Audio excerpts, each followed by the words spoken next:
Hey guys, what's up and welcome back to the channel. I hope all of you are having an awesome day and that you're doing freaking amazing as usual.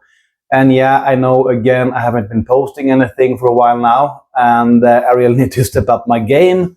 But guys, you know how it is, life do get busy sometimes when you have, well, I have my daughter and I have a job, and by now I do have my other Swedish channel. So please, if you are in Sweden or are Swedish or you just understand Swedish, please come and check out my other Swedish channel. I'm going to have a link to that in the description below. So please go and check it out, guys, and feel free to, or please do subscribe. Don't feel free, just do it, please, guys. It will mean a lot to me. And if you're not already subscribed to this channel, please subscribe to this channel as well. But with that out of the way, you know, as I said, life do get busy sometimes, and well, until this is my full-time job, you know, I can't focus 100% on it. And that's the, you know, that's the reality of it. That's the truth. So yeah, but I'm trying to, you know, make as many videos as possible. But you know, you have to make up content and all of that. You don't want to, you know, post videos just to post. I don't want to be that type of channel. I think you guys understand what I mean. But anyway, you're not here for that. You're here for probably the thumbnail or the title. And yes, we're going to make a custom background for one of the enclosures where my Poecilotheria regalis, or my Indian ornamental spider, is going to live in. So it's going to get an enclosure upgrade, which is actually something that I'm planning on to do for maybe the past month or so. So it's going to be awesome. And I'm going to show you which enclosure in, well, a few seconds. So we're going to make, we're going to make it bioactive as well. So we're going to have, you know, the drainage layer and mesh on top of that. So I'm going to show you how to set up that, and we're going to add plants, and yeah, I'm going to take, you know, step by step doing this. So guys, stick around, and I really hope you enjoy this.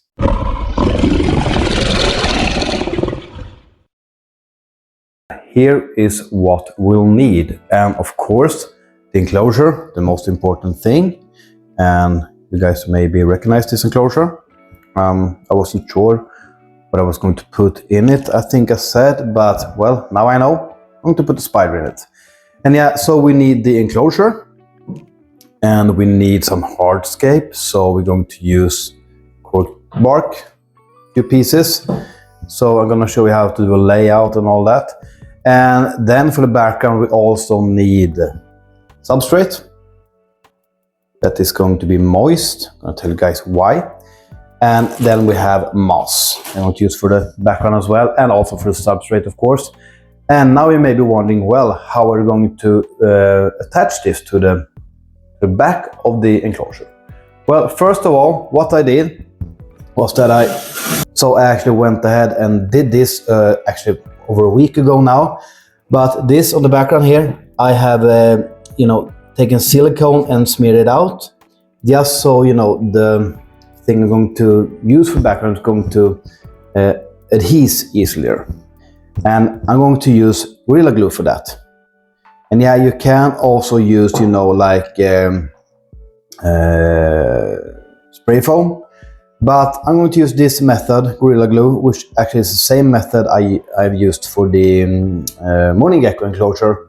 But as you guys probably know, that background has actually started to, you know, come loose, and that is because I did that directly on the glass. I didn't use any silicone that time. So this time around I'm going to use silicone, and hopefully this will make the Gorilla Glue to attach a lot better and well hold up for a lot longer than that background did. So yeah, that's what we're going to use for the background, and maybe we're going to use some silicone as well. And well, why I'm going to use this is, well, if I'm going to use it, I'm going to show you guys why. And for that, we also need a caulking gun. But yeah, that's all the things we need for the background. And yeah, for the drainage layer, you know, to make it bioactive, we need a drainage layer. And first of all, we need some clay balls. It's nothing fancy, just, you know, regular clay balls that you use for indoor plants. So it doesn't have to be anything fancy for that. And then we also need some mesh, which I'm going to cut using the enclosure for measurements. So this is all we're going to need actually, and of course plants, but we're going to add them later on. And this is probably going to be, I guess it's going to be a voiceover video this time around. So I'm going to try something new, guys. So I really do hope you will enjoy this. So let's start with cutting the mesh that we're going to use on top of the clay balls to separate the substrate from the clay balls. And yeah, as you see, I used the enclosure as measurement, and I only had to cut one away, as you can see, because the measurement was the same on the depth, I guess. And yeah, then I flipped the enclosure on its back, as you see, and then I put the hardscape in the enclosure, you see here. But you don't want to use any glue or anything like that now. Just lay it out and take your time. Don't rush this, because you want it to be good, I guess, and because when you put on the glue and everything, that's it. It will stay that way. So yeah, see, I take my time and I fidget around, and yeah. When I'm happy, I put on some gloves, and then I put out the hardscape again. And then you see I spray water, and that is because the Gorilla Glue is activated with water. So it starts to, expand when it gets moist or wet. And yeah, I do struggle a lot getting the glue out of these small bottles. Gorilla Glue does come in a bigger bottle, but this is what I had home at the moment. So I used what I had. But I did struggle a lot to getting all the glue out of the small bottles, and yeah, I had to press like crazy. I promise you guys.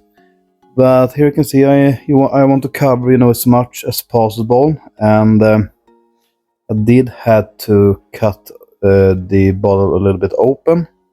Let's cut it open a little bit, and yeah, you can see I press really hard, and it comes out in clumps, and you don't want this, to be honest. You want to come out, in a sort of a stream, and as you can see, I have to use my hand to smear out, and here you see I smear it out, and then you put on the hardscape, and here you can see that the Gorilla Glue has already started to activate.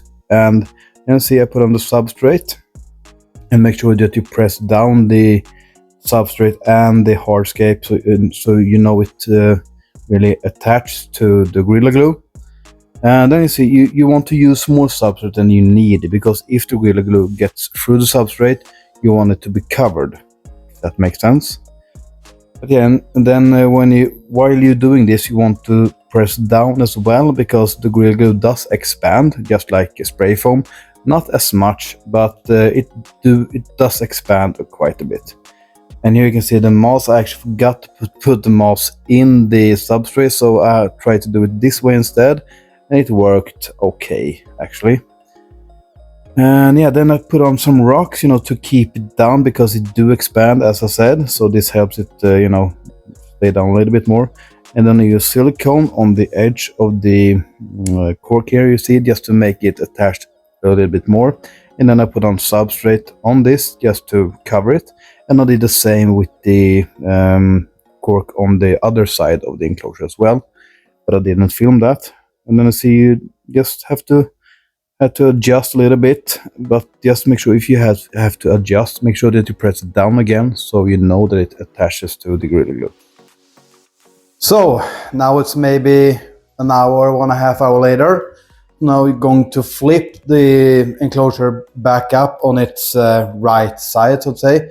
Don't forget to remove the stones, and I did explain why I use stones, so you have to remove them before you tip the enclosure back up, because if you don't, well, the stones will fall down to the bottom and probably crush it.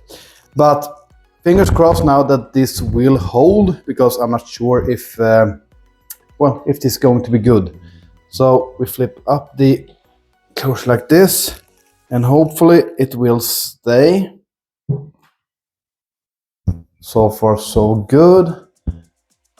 Yeah, actually looks pretty awesome. Now we just have to, remove the well, not a lot of, yeah, just remove, the substrate that you don't want attached to the background.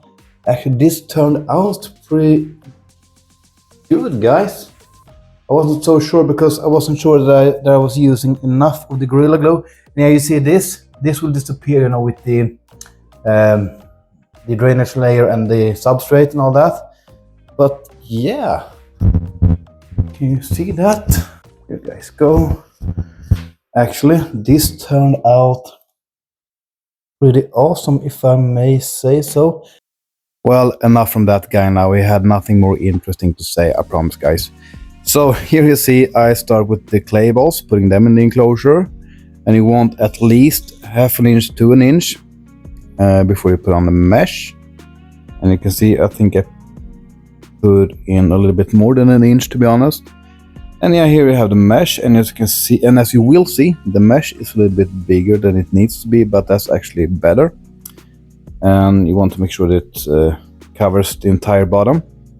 And then you put on the substrate, and this substrate is a substrate mix I made myself, and that is, it's sand, it's plantation soil, and it's also peat or peat moss. And you want to have a thick layer because we are going to put in live plants, so you want them to have a lot of dirt to grow in. As you can see, it's a pretty thick layer. And then we put in the plant, and I actually don't know the English name for this plant. I will put it right here if I can find it, and also the scientific name, of course.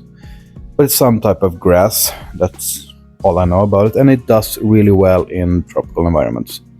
And of course, the classical pothos, which is one of the best plant you can use in in enclosures.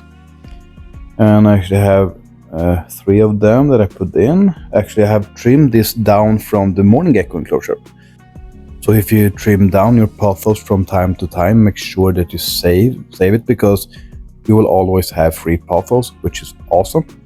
And then you can see here I put in moss, and I make sure to cover the entire bottom with moss. First of all, it helps with the humidity, and it looks really good. You can always make an enclosure pop even more with moss. And then we're going to put in some leaf litter as well, which will help the cleanup crew to have something to eat, and it will also look pretty good. And I think it's oak leaves, and actually don't remember what else, but this is a leaf that I have collected myself outside. And that is all for actually the decorations. They're all done with the enclosure, and I'm actually really happy with the result. And I do hope that the spider will like this as well. One thing I do like is that it's actually 1, 2, 3, 4, and there will be a 5th hide in this enclosure. So yeah, the spider will have 5 places to hide, and that is actually amazing for the spider. And I hope that will make the spider to feel, real secure. So yeah, that's awesome. But unfortunately, guys, I won't be adding the spider to the enclosure in this video, because first of all, I want, the Gorilla Glue to cure fully, and also want the silicone to dry or cure as well. And also, the spider is going through a molting process. And for those of you that doesn't know, when a spider is going through the molting process, during and after the molting is done, they are very fragile, so you don't want to move them or stress them during this process.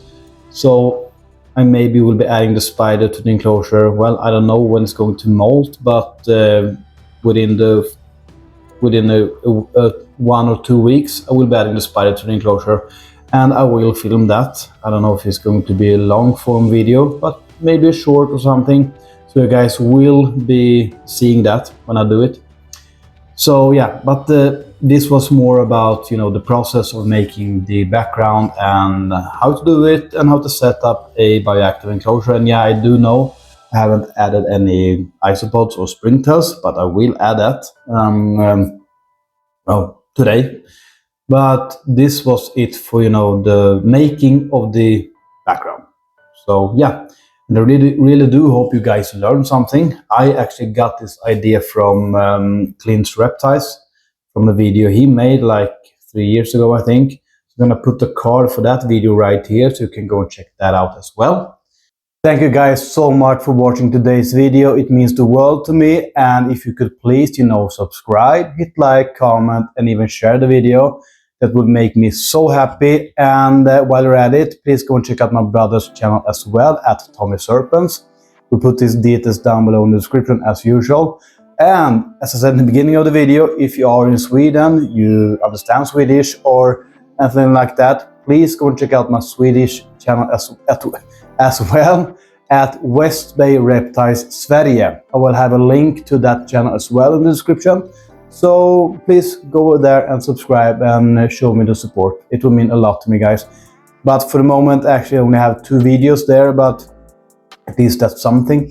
So yeah, guys, we're gonna wrap this up now. So until next time, take care, be kind to someone, try to show people respect, and if you're able to, follow your dreams. So till next time, goodbye, guys, and I love you.